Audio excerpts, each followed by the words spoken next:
So ayan naman ang ayan, syudad na Manila. Yan. Ah, ang ganda.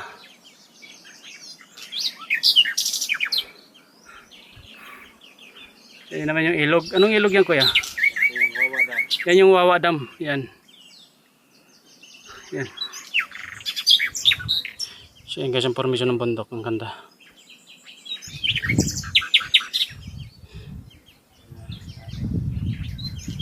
Yan yung ibang mga turista guys. Yan.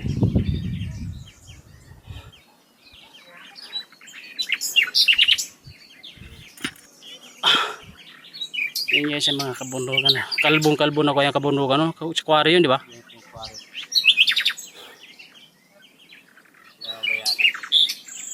Wawa naman yung mga tao dyan sa baba pag nagbaha yan.